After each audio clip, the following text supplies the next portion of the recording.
श्री गणपति नमः। श्री गणेश की वंदना कर दिन के स्वामी बुद्धदेव श्री गणेश तथा माँ शारदे की आराधना कर इष्ट देव का ध्यान रख गुरुजनों को नमन कर अभिनंदन करते हैं आपका वरुण रेस्टो द्वारा प्रस्तुत आज के दैनिक पंचांग।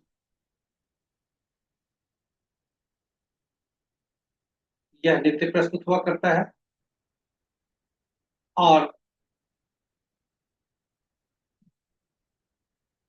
पंचांग के 5 अंग की तरह दैनिक पंचांग के भी 5 अंग हैं। इसमें यह 5 भागों में आपके लिए प्रस्तुत है। इसमें डेटा जो भी प्रयुक्त हुए दैनिक पंचांग से लिए गए हैं, छवि, ध्वनि तथा कुछ डेटा गूगल से लिए गए हैं। जन्म तिथि संबंधित डेटा गूगल से लिए गए हैं और यह प्रस्तुति आप तक यूट्यूब के माध्यम से हम पहुंचा पाने में समर्थ। यह दैनिक पंचांग 5 भागों में है। चलिए उन 5 अंगों को देखते हैं, 5 भागों को देखते हैं कि उन 5 भागों में संक्षेप में क्या क्या है। सूची से हम सूची को देखते हैं। तो पहला भाग पंचांग मुहूर्त और ग्रहों के गोचर से संबंधित है और यह इसी पहले भाग में से पंचांग और मुहूर्त को लेकर हम लघु पंचांग अलग से प्रस्तुत करते रहते हैं।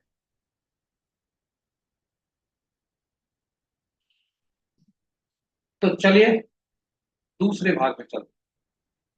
दूसरा भाग नक्षत्र से संबंध रखता है जिसे तारा बलम कहते हैं। यह चंद्रमा स्थायी रूप से जिस नक्षत्र में है जन्म कुंडली में और आज जिस नक्षत्र में भ्रमण कर रहे हैं, दोनों को ताल मिलकर यह निकाला जाता है कि विभिन्न नक्षत्र में जन्मे जातक का आज कैसा दिन रहेगा। यानी आज के बारे में तारा बलम बताता है। यह मूल रूप से नव तारा चक्र पद्धति पर आधारित है, जो कि नव तारा चक्र पद्धति सभी ग्रहों से जब हम जोड़ते हैं, जातक से जोड़ते हैं, जातक के जीवन के बारे में बताता है। कैसा उसकी दशा महादशा का फल होगा, ग्रह जन्म कुंडली में बैठे ग्रह कैसा फल देंगे और उन जातक के लिए जो भी उस व्यक्ति से जुड़ेंगे पूरे जीवन काल में वह उनके लिए कितना सुखप्रद होगा, कितना चुनौती वाला होगा, ये सभी हम नौ तारा चक्र पद्धति से देखते हैं। तो विस्तृत चर्चा हम प्रस्तुति में करेंगे। तब तक के लिए आगे बढ़ते हैं तो अगली सूची। तीसरा भाग जो जन्म राशि से संबंधित रखता है, यानी जन्म चंद्रमा की राशि में जन्म लेते हैं, जन्म कुंडली में स्थिर रूप से वहां पर है और आज चंद्रमा जिस राशि में भ्रमण कर रहे हैं उसके अनुसार आज दिन कैसा संकेत है। राशि के अनुसार विभिन्न राशि के जातक, पिछली प्रस्तुति नक्षत्र के अनुसार था और यह राशि के अनुसार, इसे हम चंद्र बलम कहते हैं। पिछला नक्षत्र के अनुसार तारा बलम और यह चंद्र बलम। चलिए चौथे भाग में आपको ले चलते। चौथा भाग चौघड़िया से संबंधित है, जो एक प्रकार का मुहूर्त है जो सभी दैनिक कार्य से लेकर विशेष कार्यों के लिए सक्रिय किया जाए। विस्तृत चर्चा हम प्रस्तुति में करेंगे। और 5वां अंतिम भाग अंक ज्योतिष के अनुसार आज कैसे दिन होने के संकेत। ये 5 भाग आपके लिए विशेष। चलिए हम आगे बढ़े और आगे बढ़ने के पहले पंचांग की महत्ता पर थोड़ी चर्चा कर लेते हैं, क्योंकि पंचांग कैसे शुभ और अशुभ मुहूर्त जानने का एक माध्यम है, किंतु कहीं हुआ उससे बढ़कर पंचांग केवल शुभ और अशुभ मुहूर्त जानने का माध्यम नहीं है, अपनी व्यक्ति की निर्णय क्षमता को सुदृढ़ करता है। यह आत्मबल बढ़ाता है। पंचांग प्रकृति और ब्रह्मांड की ऊर्जा के साथ संतुलन स्थापित करने में सहायक होता है, जिससे हमारे जीवन में शांति, समृद्धि और सकारात्मकता का संचार हो। अतः पंचांग का अनुसरण करके हम अपने जीवन को अधिक सफल और समृद्ध बना सकते। तो आइए चलिए पंचांग के जीवन में हम भूमिका को देखते हुए हम सब पंचांग का अनुसरण करके अपने जीवन में शांति, समृद्धि और सकारात्मकता का संचार सुनिश्चित करते हुए अपने जीवन को अधिक सफल और समृद्ध, साथ ही साथ प्रस्तुति को साझा करें अपने मित्रों, परिजनों तथा शुभेच्छुओं के संग, ताकि वे भी पंचांग का अनुसरण करके अपने जीवन में शांति, समृद्धि और सकारात्मकता का संचार सुनिश्चित करते हुए अपने जीवन को अधिक सफल और समृद्ध बना सकते। इन्हीं शब्दों के साथ हम आपको ले चलते हैं पहले भाग में जाने की सबसे पहले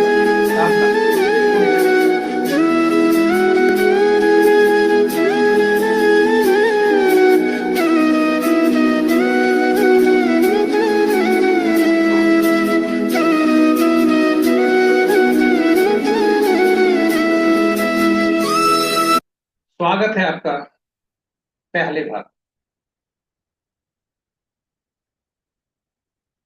आज का दिनांक 3 सितंबर 2025, माह भाद्रपद, पक्ष शुक्ल, शाका संवत 1947 विश्व बसु, विक्रम संवत 2082 कलायुग का, कलयुग का 5126 आज का सूर्योदय 5:31 पर, सूर्यास्त 6:07 पर, sunrise at 5:31 AM, sunset at 6:07 PM।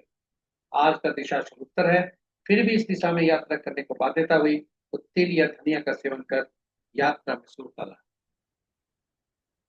पंचांग के पांचों अंक, वार बुधवार, तिथि कल भोर में 4:21 तक एकादशी जो नंदा तिथि के अंतर्गत आता है, उसके बाद द्वादशी जो भद्रा तिथि के अंतर्गत आता है। नक्षत्र रात्रि के 11:08 तक पूर्वाषाढ़ा, उसके बाद उत्तराषाढ़। योग अपराह्न 4:17 तक आयुष्मान, उसके बाद सौभाग्य, और करण अपराह्न के 4:12 तक वनिज, उसके बाद वृश्चिक भद्रा जो कि कल भोर में 4:21 था। पुनः बता दें, करण अपराह्न 4:12 तक वनिज, उसके बाद कल भोर में 4:21 तक भद्रा और फिर पौ। ये रहे हमारे पंचांग के पांचों। महत्वपूर्ण मुहूर्त में जाने के पूर्व भोलेनाथ का आज वास देखते हैं। भोलेनाथ का वास आज कहाँ है और भोलेनाथ का वास ओम नमः शिवाय जपते हुए उन्हें देखते हैं कि भोलेनाथ आज कहाँ पर वास कर। जय भोलेनाथ। ओम नमः शिवाय। भोलेनाथ जब तक एकादशी तिथि है तब तक क्रीड़ा स्थल पे है, जो कि कष्ट और दुख के कारण है, इसलिए शुभ नहीं है। और वही एकादशी तिथि के पश्चात जब द्वादशी तिथि पे होते हैं तो कैलाश पर्वत पर जाते हैं, जो कि सुख। ओम नमः शिवाय। ओम नमः शिवाय। महत्वपूर्ण मुहूर्त में आज अभिजीत मुहूर्त नहीं है। अमृतपाल संध्या 6:05 से 7:46 तक। विजय मुहूर्त अपराह्न 1:55 से 2:45 तक। गोधूली बेला संध्या 6:07 से 6:29 संध्या तक। और निशिता मुहूर्त देर रात्रि 11:26 से मध्य रात्रि 0:12। रात्रि में किए जाने वाले पूजा पाठ, जब तक साधना, तंत्र मंत्र आदि के लिए निशिता मुहूर्त श्रेष्ठ हुआ करते हैं। अशुभ मुहूर्त में सबसे प्रभावी अशुभ मुहूर्त राहु काल दिन के 11:49 से अपराह्न 1:23 तक। गुलिक काल दिन के 10:54 से 11:49 तक। यमगंड प्रातः 7:05 से प्रातः 8:40 तक। वर्ज मुहूर्त रात्रि के 7:58 से 9:39 तक।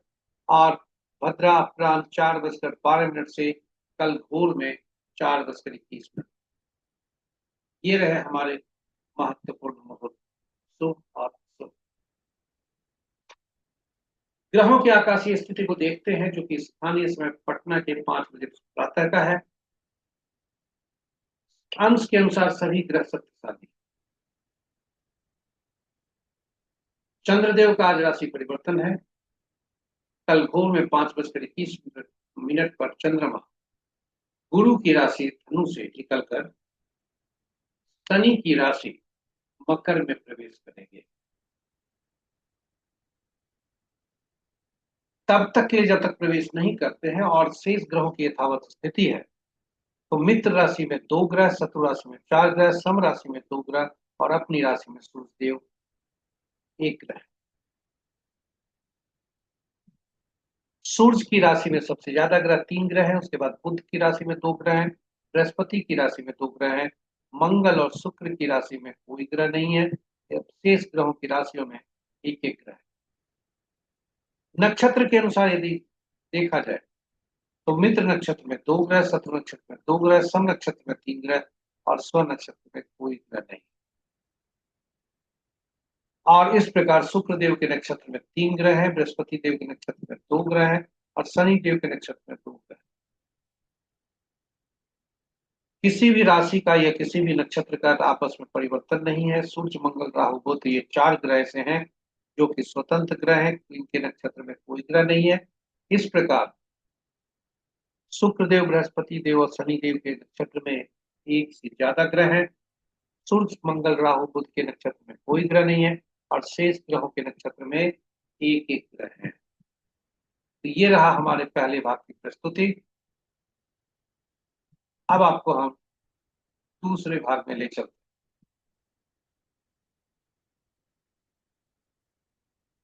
स्वागत है आपका दूसरे भाग, तारा बल।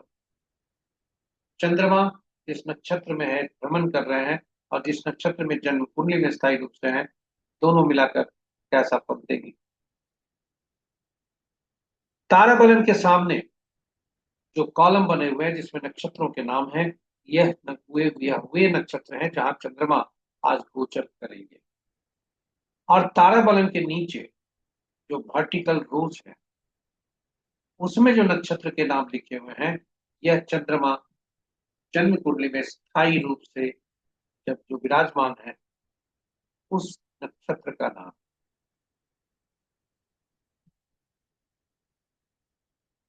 इसे तारा बलन कहते हैं। मूलतः यह 9 तारा चक्र पद्धति पर आधारित है और 9 तारा चक्र पद्धति ग्रहों पर और तारों पर निर्भर करता है, नक्षत्रों पर निर्भर करता है।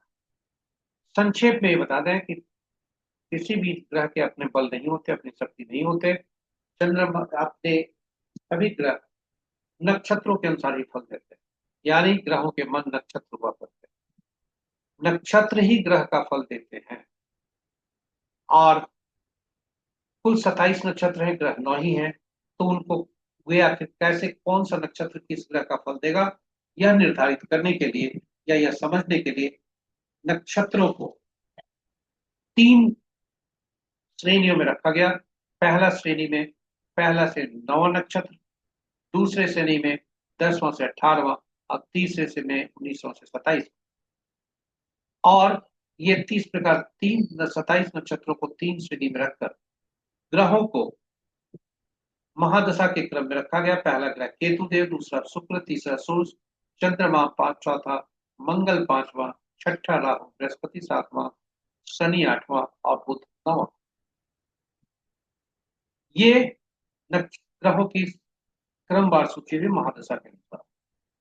अब पहला जो ग्रह है केतु देव, इनके साथ वे नक्षत्र जुड़े जो हर श्रेणी में पहला नक्षत्र, यानी पहले श्रेणी में से पहला, दूसरे श्रेणी में से 10वां और तीसरे श्रेणी में से 19वां। इसी क्रम में बढ़ते हुए तीसरा ग्रह सूर्य बनते हैं। तो तीसरे के साथ के लिए तीसरा, 12वां और 21वां नक्षत्र के का स्वामित्व सूर्य देव को मिला। और यही क्रम में बढ़ते हुए बुध को 9वां, 18वां, 27वां नक्षत्र का स्वामित्व मिला। और इस प्रकार सूची ग्रहों और नक्षत्रों की आपके समक्ष, यह बहुत ही उपयोगी है, इसे आप सहेज कर रख सकते।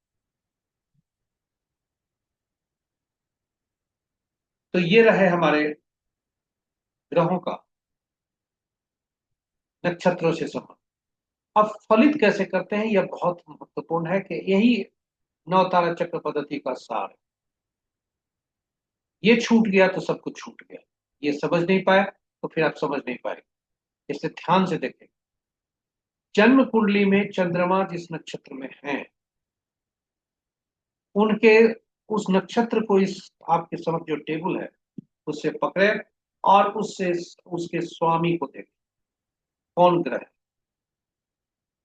उदाहरण स्वरूप किसी जातक का जन्म यदि आद्रा नक्षत्र में हुआ, जो छठा नक्षत्र है, यानी राहु उसके स्वामी,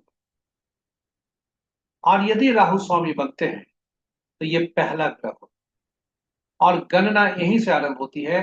राहु पहला ग्रह, दूसरा बृहस्पति, तीसरा शनि, चौथा बुध, 5वां केतु, छठा शुक्र, 7वां सूर्य, 8वां चंद्रमा और 9वां मंगल।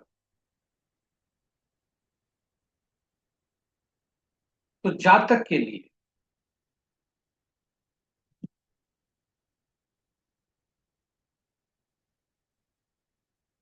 फलित करते समय यह पहला हमने देखा कि राहु के नक्षत्र में जन्मे जातक के लिए कौन कौन ग्रह किस क्रम में है।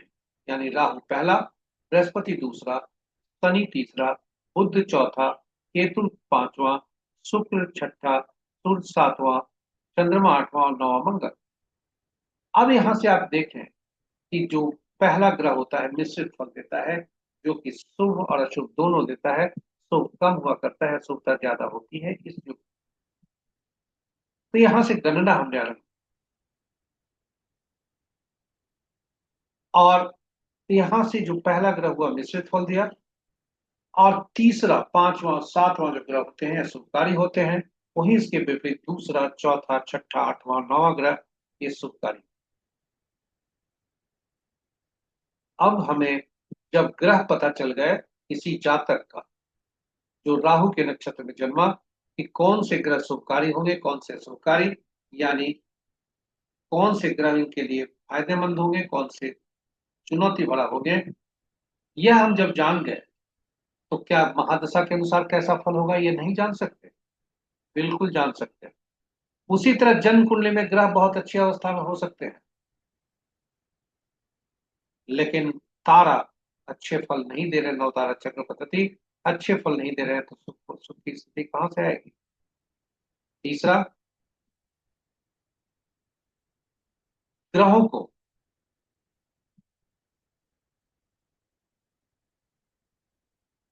हम ग्रह के तारों को पकड़ते हैं।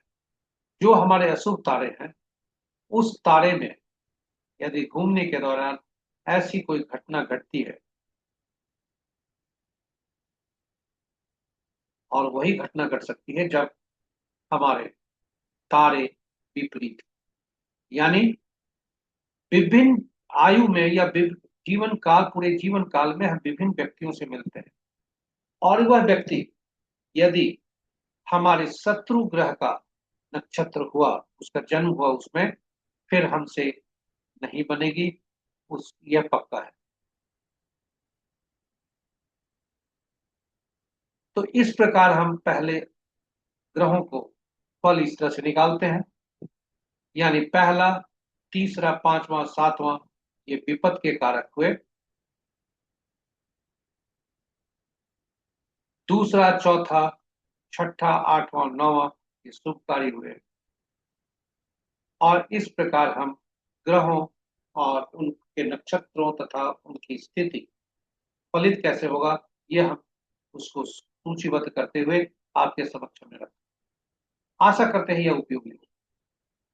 और इसी के मद्देनजर नवतारा चक्र पद्धति की उपयोगिता को देखते हुए हमने जो YouTube पर प्रस्तुति कर रखी है, जिसे विस्तार से आपके समक्ष प्रस्तुत करने का प्रयास किया है, जानकारी देने का प्रयास किया है, उसमें भगवान राम, माँ सीता तथा पवन पुत्र हनुमान की जन्म कुंडली रखी है, और यह साबित करने का प्रयास किया कि नवतारा चक्र पद्धति क्या कह रहा है उनके संबंधों के बारे में।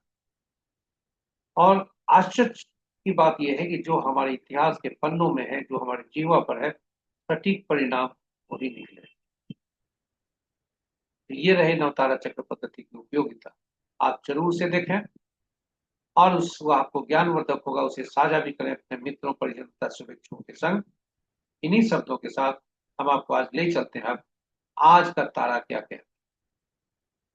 तो विभिन्न नक्षत्र में जन्मे जातक के लिए आज के चंद्रमा क्या संकेत लेकर आ रहे हैं नवतारा चक्र पद्धति के अनुसार। तो आज चंद्रमा 11:08 तक पूर्वाषाढ़ में है, उसके बाद उत्तराषाढ़ में जाएंगे। तो पूर्वाषाढ़ और उत्तराषाढ़ ये दो नक्षत्र में जाएंगे 11:08 के पश्चात और 11:08 के पहले। और यदि भरनी पूर्वा फाल्गुनी और पूर्वाषाढ़ नक्षत्र में जिसका जन्म जातक का जन्म हुआ है, तो वह जन्म नक्षत्र में ही पहला ग्रह हुआ, पहले अवधि हुई, और इसके बाद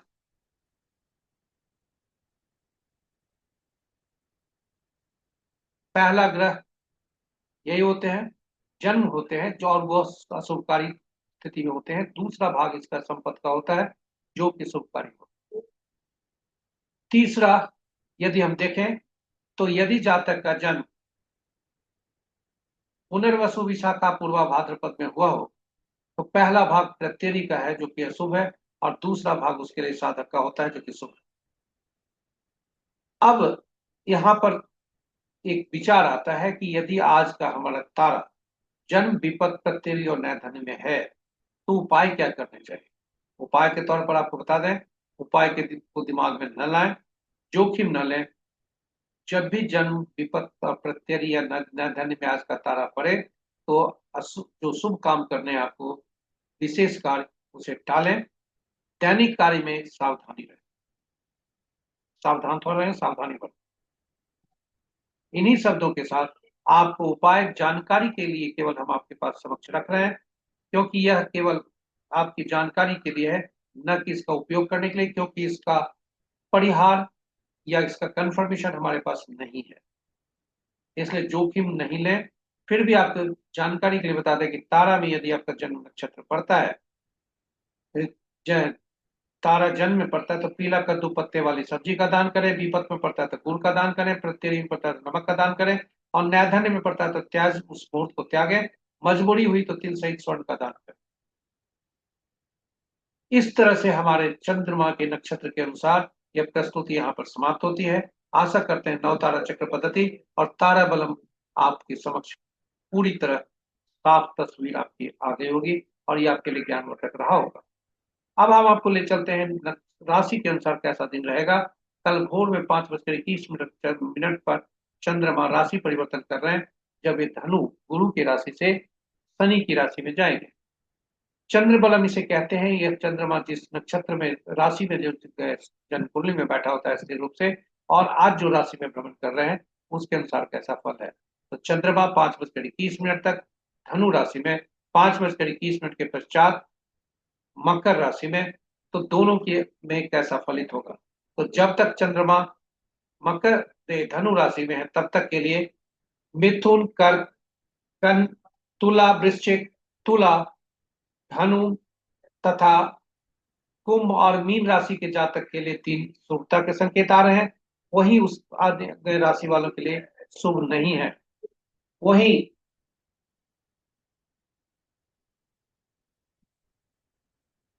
वही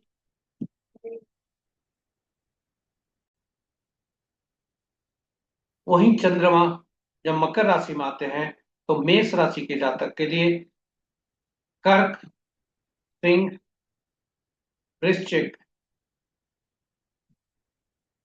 मकर और मीन राशि के जातक के लिए शुभता के संकेत।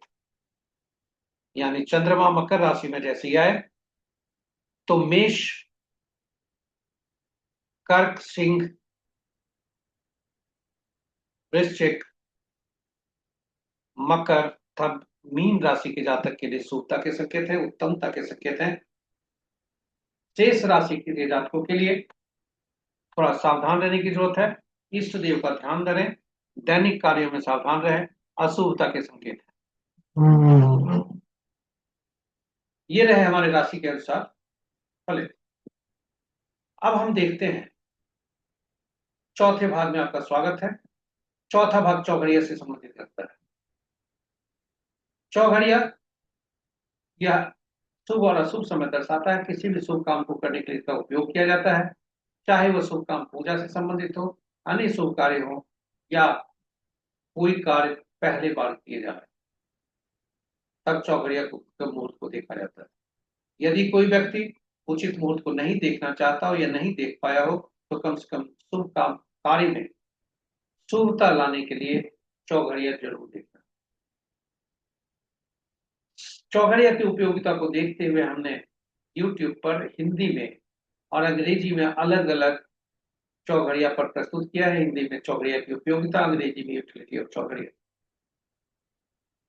चौघड़िया के संबंध में हम बता दें संक्षेप में कि कुल 8 चौघड़िया दिन के होते हैं, 8 चौघड़िया रात के होते हैं, लेकिन सप्ताह के दिन 7 ही होते हैं, इसलिए 7 चौघड़िया का नामकरण हुआ और 7 चौघड़िया को सप्ताह के दिनों से जोड़ा गया। 8वां चौघड़िया वह होता है जो आदि का चौघड़िया होता है, वही अंत का चौघड़िया होता है, और इस प्रकार 8 चौघड़िया दिन के, 8 चौघड़िया रात के। और ये चौघड़िया जो साप्ताहिक दिनों से संबंध है, हर सप्ताह के दिन का स्वामी अलग अलग ग्रह है और ये अलग अलग ग्रह विशेष कार्यों के लिए, विशेष प्रयोजनों के लिए ये शुभता ही। इसलिए हर चौघड़िया विशेष कार्य और विशेष प्रयोजन के लिए उपयोगी हुआ करता है।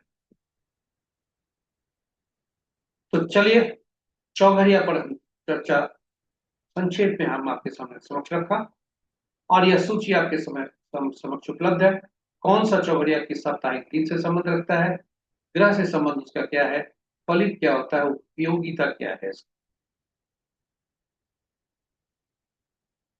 तो दिन के चौघड़िया 8, रात के चौघड़िया 8, और पहला जो चौघड़िया होता है वही अंतिम चौघड़िया दिन का भी होता है, दिन का होता है, और रात्रि का आरंभ का जो चौघड़िया होता है वह रात्रि समाप्ति का चौघड़िया हुआ करता है।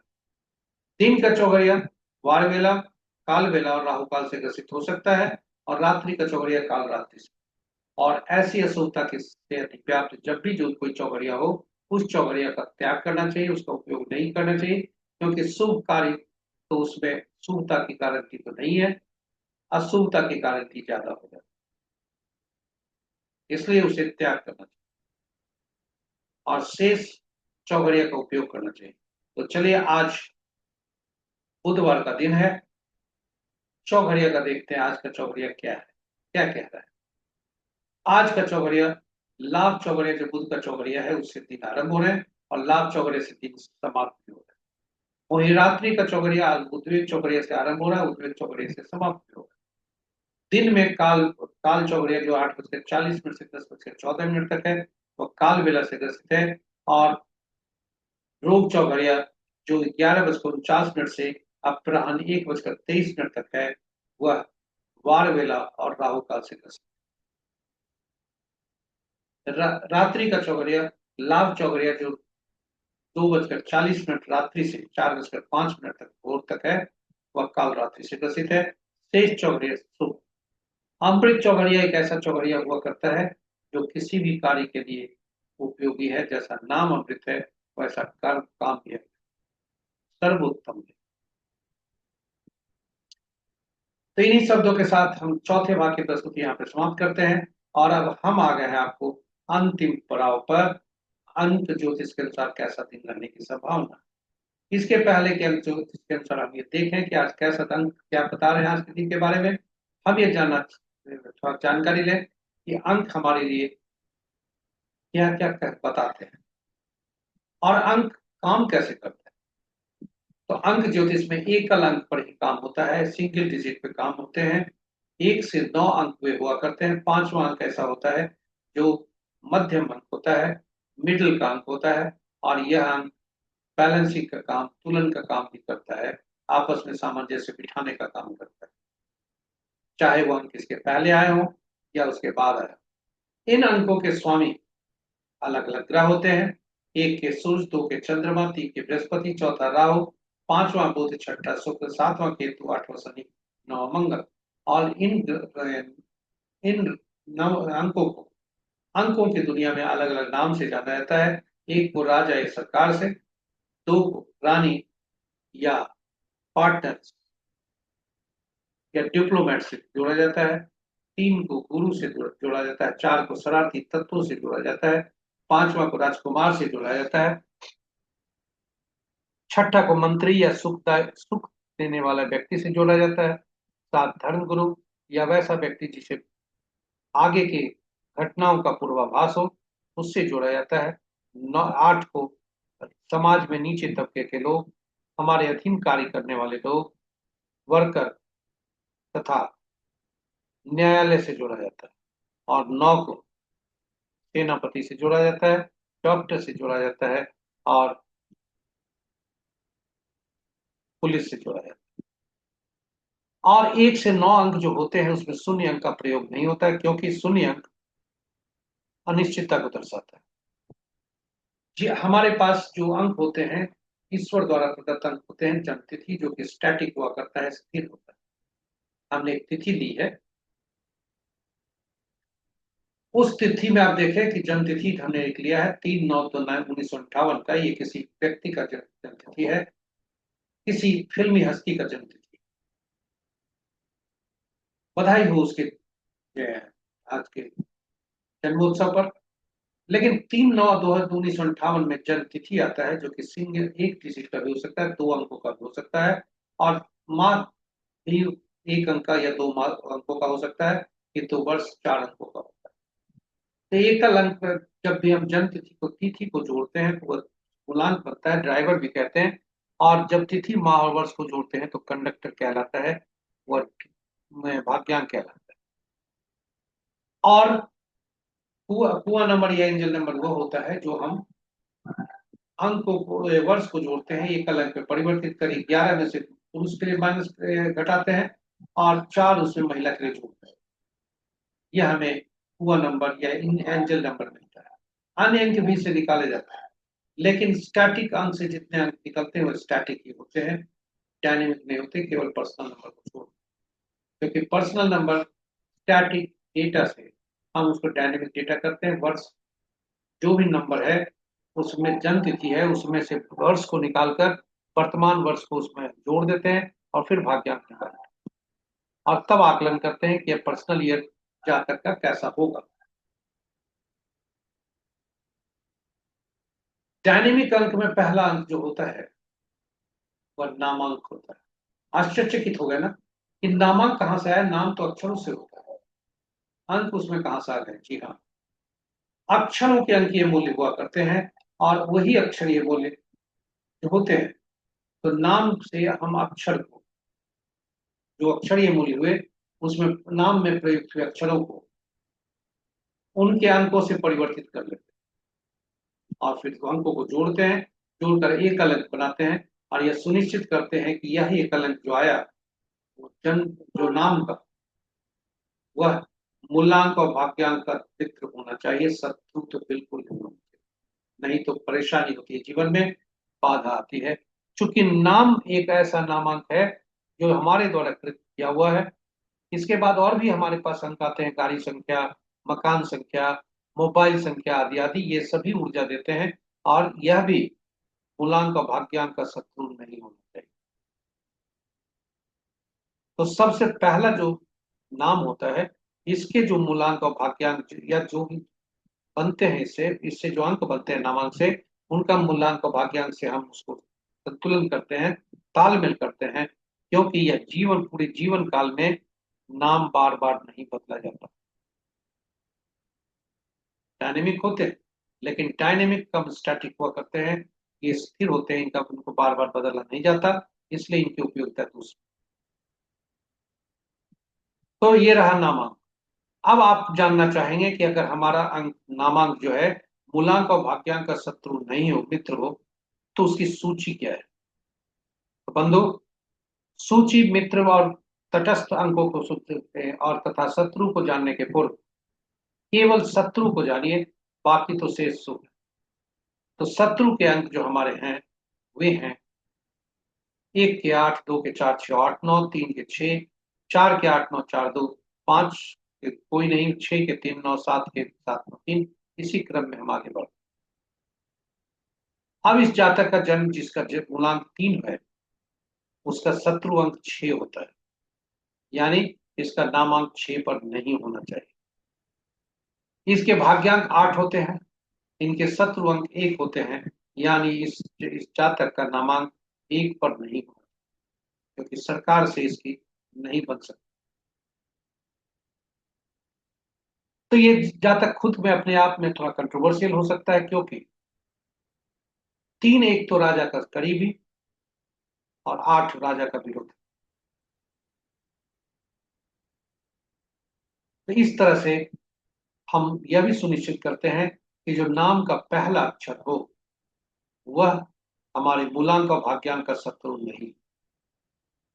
तो इस सूची से हम देखते हैं कि जो 3 मूलांक वाले जातक का यू भी डब्ल्यू से नाम नहीं होना चाहिए, ये यहाँ जातक पास कर जाता है। 8 अंक वालों के लिए जातक का जो अंक है AIJQY PKRD MTFP, इससे नाम नहीं है जातक का, इसलिए यहाँ मिस होता है। तो ये रहे हमारे अंक जो शास्त्र पर एक परिचय, संक्षिप्त परिचय, बहुत ही लघु परिचय। आप अपने तिथि, आप अपने रिश्तेदार, पड़ोस पास पड़ोस के लोग आपके शुभचिंतक का जन्मतिथि लेकर आकलन कर सकते।